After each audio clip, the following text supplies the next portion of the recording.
नमस्कार, देश न्यूज के खास कार्यक्रम ब्लैक बॉक्स में आपका स्वागत है और मैं हूं आपके साथ मनीष कुमार। वातावरण में गर्मी बढ़ने के साथ देश का राजनीतिक पारा भी अब ऊपर चढ़ने लगा है।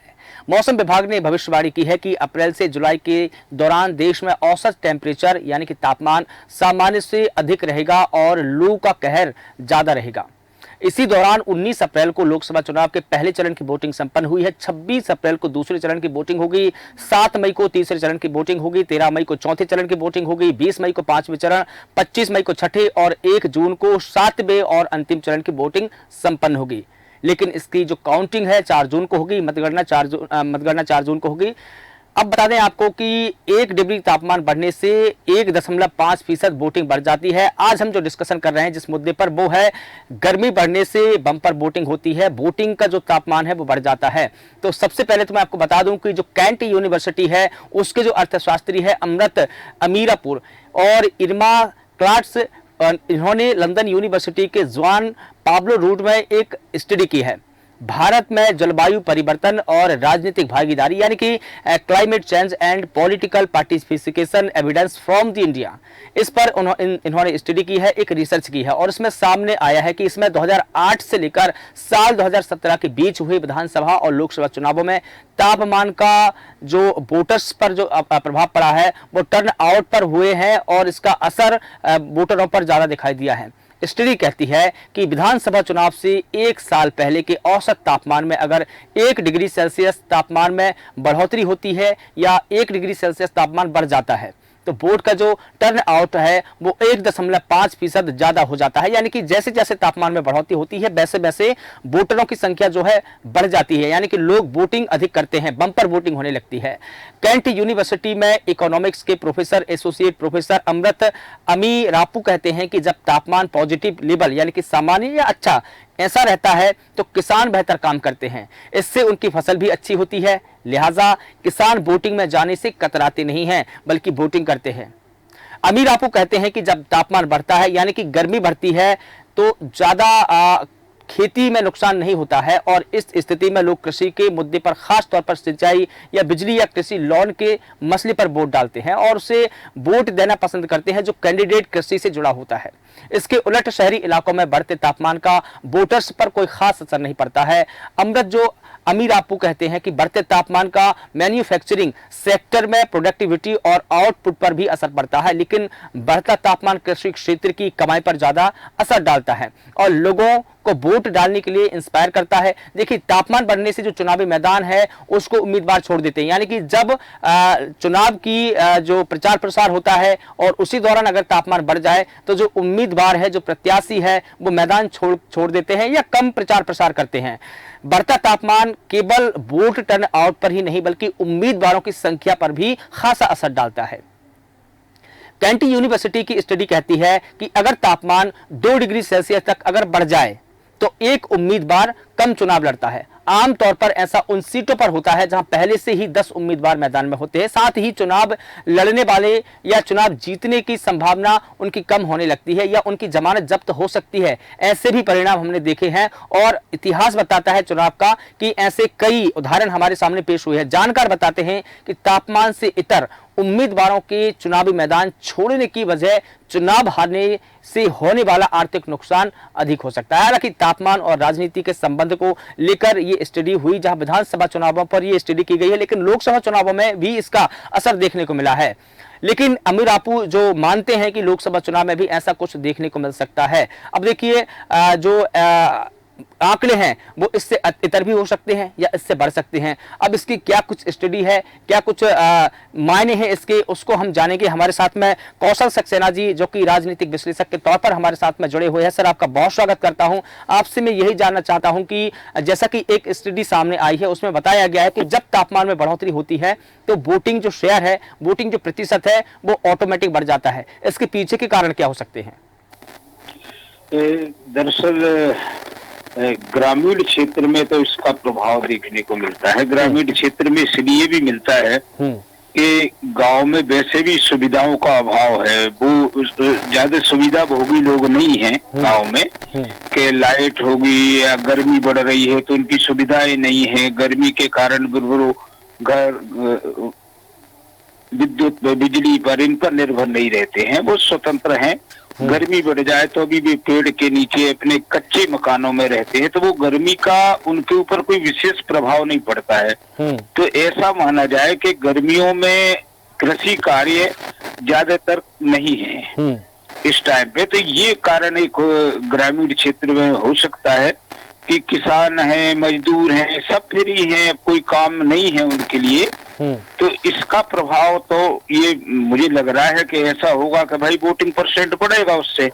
लेकिन अब आंकड़े जो भी कहे, ऐसा अभी तक इस प्रकार की चर्चा नहीं आई है। देश न्यूज तो बहुत बारीकी से हर मुद्दे पर चर्चा करता है, तो आपने ये की है तो अब इस पर हम और शोध भी करेंगे और इसमें जानकारी हासिल करेंगे कि अब वास्तव में इसका प्रभाव पड़ता है। हाँ, लेकिन ग्रामीण क्षेत्र में इसलिए जरूर पड़ सकता है कि कृषि कार्य ज्यादातर शून्य है, केवल मूंग की फसल है उनकी, तो और कोई ऐसा विशेष वो नहीं है। तो किसान फ्री है, मजदूर फ्री है, और हम तो ये भी कहेंगे कि 28 तारीख के बाद जो शादियां वगैरह सब फ्री हो जाएंगे, तो आदमी ग्रामीण क्षेत्र में बढ़ चढ़ के मतदान करता है। बिल्कुल, क्योंकि हमारे देश में सर अभी भी जो 70% जो वोटर्स है वो ग्रामीण इलाकों या यूं कहूं कि गांवों में ही रहते हैं। और इसके साथ ही मई जून में होने वाले चुनावों में किसान या कृषि से जुड़े लोगों के पास में काम कम होते हैं, जैसा कि आपने भी इस बात का जिक्र किया, दिन भी बड़े होते हैं। इसके चलते लोग राजनीतिक कार्यक्रमों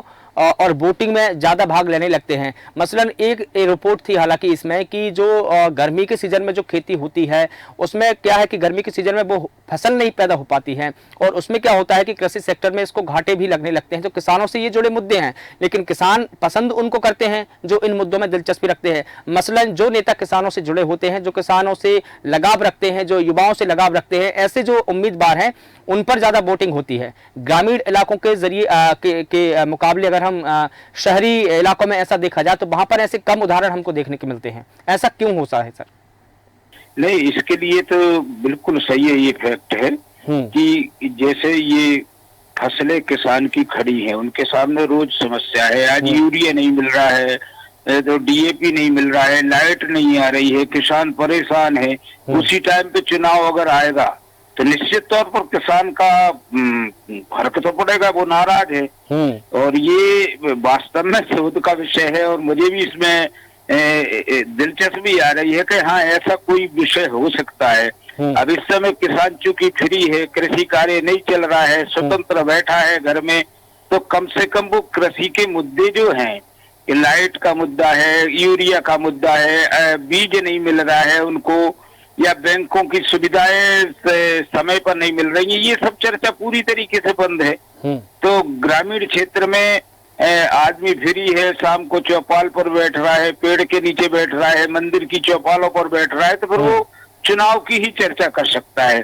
वरना तो अगर कृषि कार्य जोरों से चल रहे हैं तो फिर किसान अपने कृषि कार्य में लगा रहता है, बस वो केवल चुनाव डालने आना है। कईयों बार ऐसा हुआ है कि उनको खेत से चुनाव डालने आए, वोट डालने आए हैं, तो बड़े वादे पे आए कि हमको यहीं छोड़ना, तो हमें क्या मिलेगा, तो ये वो करते हैं महिलाएं गांव की। लेकिन इस समय वो बिल्कुल फ्री है। ये निश्चित तौर पर ग्रामीण क्षेत्र में मतदान बढ़ेगा। बिल्कुल ठीक है। एक फैक्ट सर ये भी हम मान सकते हैं कि चूंकि देखिए अभी कई किसानों की फसल खड़ी हुई है, उनकी खड़ी फसल में आग लग गई, आग लगने की घटना जब आई तो उनकी 10 बीघा जमीन है या 20 बीघा जमीन है या जितनी भी उनके पास में जमीन है वो जलकर खाक हो गई। तब जो उम्मीदवार हैं वो उनको सांत्वना देने के लिए जरूर पहुंचते हैं। वो ऐसा भी करते हैं कि उनको आर्थिक तौर पर मदद भी करते हैं, उनको आश्वासन भी देते हैं और उनके मुद्दों को जो जिला प्रशासन है या शासन है उन तक पहुंचाते हैं। तो कहीं ना कहीं इसके कारण भी किसानों का लगाव उन उम्मीदवारों से ज्यादा हो जाता है। बिल्कुल बिल्कुल सही बात है, बिल्कुल सही बात है ये निश्चित तौर पर। क्योंकि एक गांव में कहीं पे भी आग लगेगी तो पूरे क्षेत्र को प्रभावित करती है वो आग, किसान से। और ऐसे में अगर हमारे जो चुनाव लड़ने वाले हैं, प्रत्याशी हैं या उनके कार्यकर्ता हैं, उनकी दुखती रग पर हाथ रखते हैं, उनके दुखों में शामिल हो जाते हैं, उनको मदद करते हैं, तो निश्चित तौर पर एक माहौल उस कैंडिडेट के पक्ष में बन जाता है। बिल्कुल ये सही बात है, बिल्कुल ठीक है। लेकिन शहरी इलाकों के जो उम्मीदवार हैं, जिनको हम एक एजुकेटेड उम्मीदवार भी कहते हैं, उन उम्मीदवारों का ऐसा लगाव जो ग्रामीण वोटर है उनसे कम देखने को मिलता है। ऐसा क्यों होता है सर?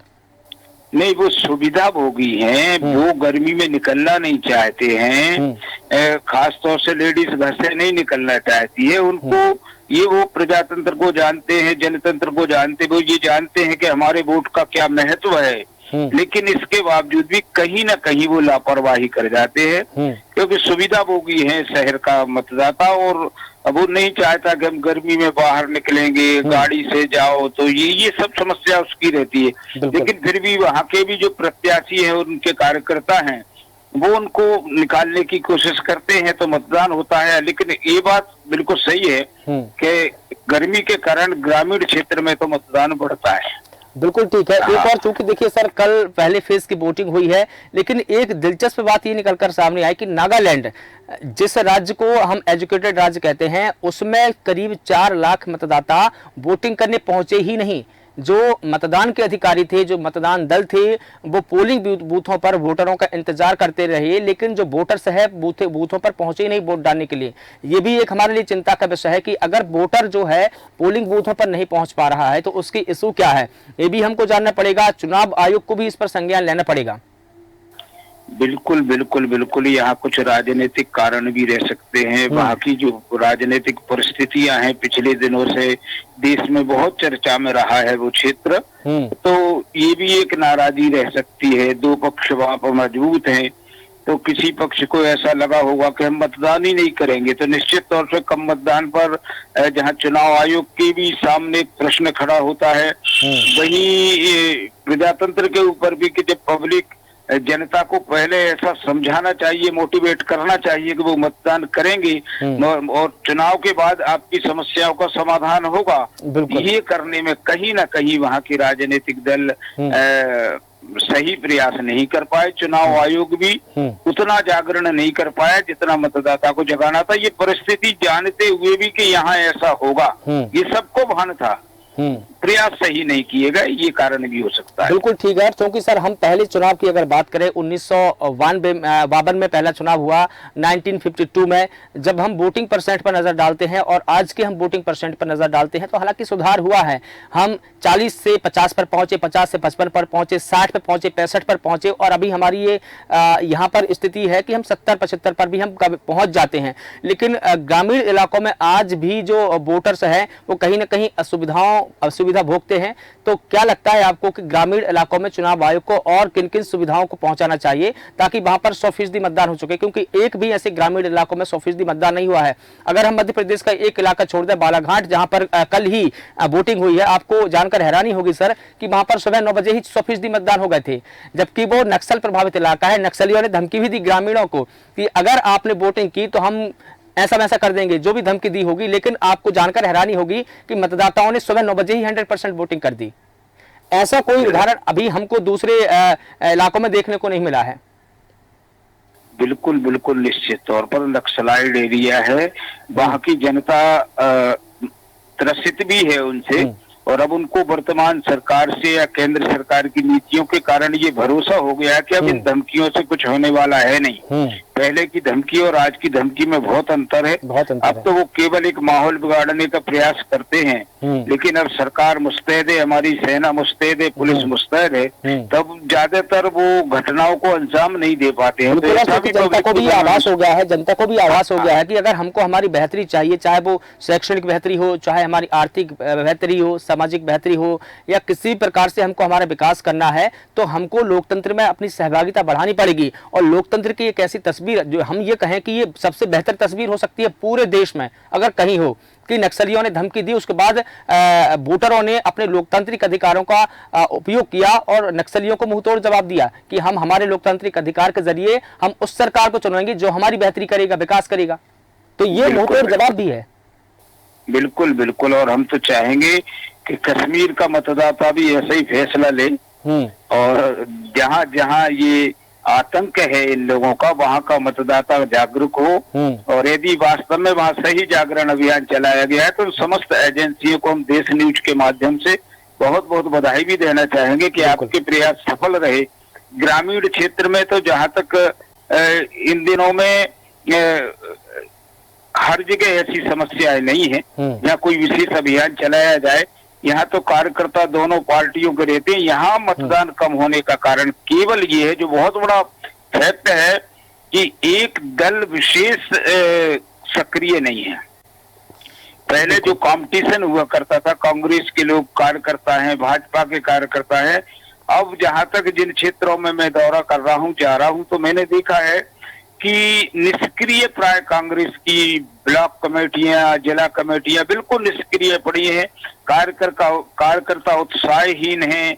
तो ये भी है, जब दोनों तरफ से ताकत लगाई जाती थी, कुछ वोटर वो निकालते थे, कुछ वोटर ये निकालते थे, तो परसेंटेज बढ़ता था। लेकिन अब ये भी एक समस्या आ रही है कि एक दल की कमजोरी के कारण भी यहाँ ये समस्या आ रही है कि मतदान कम होगा। बिल्कुल बिल्कुल ठीक है सर।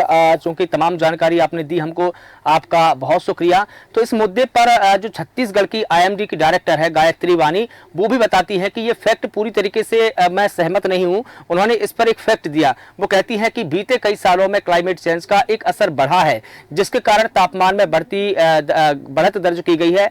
वहीं वोटिंग को लेकर जब उनसे पूछा गया तो उन्होंने कहा कि सोशल मीडिया और इंटरनेट पर प्रचार प्रसार में जागरूकता बढ़ी है, जिसके चलते लोगों ने ज्यादा वोट दिया है। मौसम और वोटिंग के बीच को रिलेशन वो हो सकती है, वो बताती हैं इसको लेकर भी। लेकिन ऐसा कहना कि पूरी तरीके से कि गर्मी बढ़ने के साथ वोटिंग बढ़ती है, मुझे नहीं लगता कि ऐसा हो सकता है। और इस साल देखिए, अप्रैल से लेकर जुलाई के दौरान में 20 दिन तक लू चलने की संभावना है। भारत के जो मौसम वैज्ञानिक है, उन्होंने बताया है कि अप्रैल जुलाई की जो सीजनल आउटलुक जारी किया है उन्होंने, उसमें बताया कि अप्रैल से जून में देश के अधिकतर हिस्सों में तापमान सामान्य ज्यादा रहेगा। लू के दिन 4 से 8 से बढ़कर 10 से 20 तक हो सकते हैं। इस प्रकार से भी आशंका जताई जा रही है। लेकिन यह भी एक प्रकार से सही है कि ग्रामीण इलाकों के जो लोग हैं वो अधिकतर खेती किसानी से अभी फ्री हो चुके हैं और इसके चलते वो वोटिंग करते हैं। फिलहाल देश न्यूज के खास कार्यक्रम में बस इतना ही। मुझे दीजिए इजाजत और आप लगातार बने रहिए देश न्यूज के साथ। नमस्कार।